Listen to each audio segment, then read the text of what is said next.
Hi, it's Dustin Lanier. Thanks for listening. Please find me on LinkedIn for original public sector operations content every week.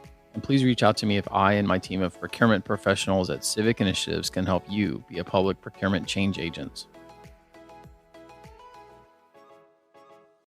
Happy New Year. It's January 7th, and I'm going to do the 5 for Friday read through again. I've also been doing quite a bit of work this week with my team, planning out some of our content arcs and options. Excited about getting back into the mix on that. I'd encourage you that if you have ideas or thoughts or things that you'd like to work on with us as far as content choices, to reach out. We're pretty easy to work with. So 5 for Friday today. If you are a procurement person or procurement adjacent, you, I'm sure, have seen a lot of the feed where new people are getting their CPPO and CPPB badges and putting them on their LinkedIn page. That's always exciting.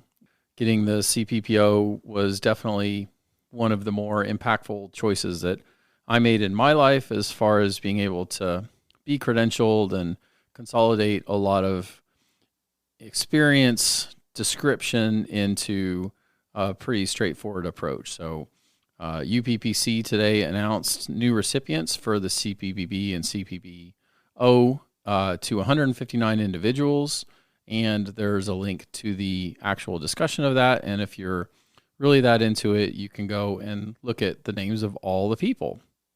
Secondly, NASPO issued their top 10 priorities for 2022. That's always a good driver of content for me to try to stay aligned, and of course for NASPO themselves, I'm sure, as they create different content. So their 10 areas were: number 1, customer service to agency stakeholders; 2, central procurement office as a strategic leader; 3, continuous improvements; 4, e-procurements; 5, training and certification; 6, talent management and succession planning; 7, analytics for data-driven decision-making; 8, effective contract administration; 9, promoting supplier diversity; and 10, tracking performance metrics to achieve procurement goals. Lots of good topics in there. That's given me a couple of ideas on things that we may try to cover for you. And NASPO, of course, is always a strong thought leader. Next, NASCIO has a podcast out with an interview with West Virginia State CIO Joshua Spence.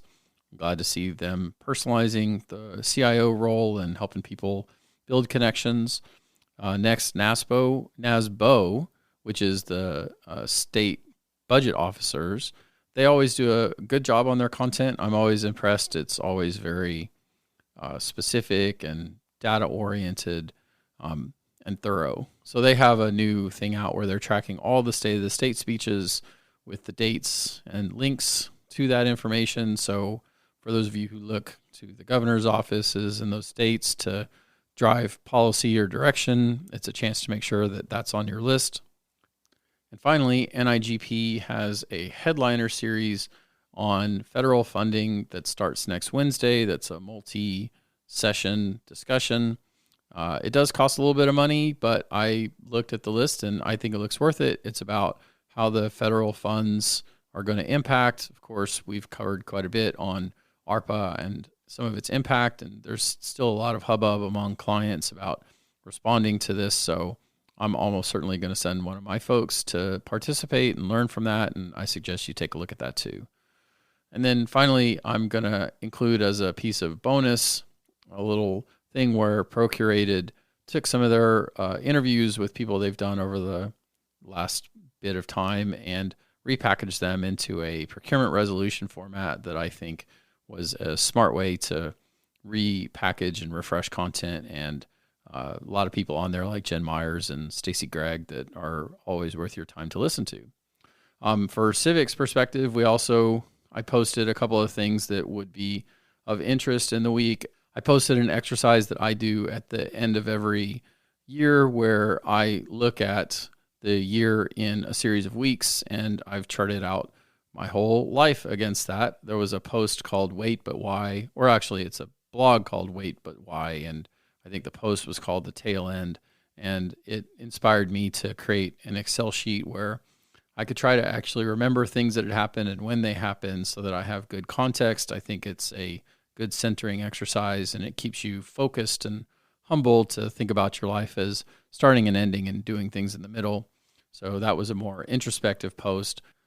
I also posted about the events that we are planning to attend in January and February, of course, COVID permitting. But at the end of January, we're a Gold Plus sponsor for CAPO, which is the California Association of Public Procurement Officers, and they have a large conference that should have 350 people. We're a Gold Plus participant, and I'm speaking on one of the days with my speech on It's Go Time, how to attract and retain talent in procurement shops. We're also going to attend the TSABA event. TSABA is the State Agency Business Administrators, and that is in Kerrville in mid-February.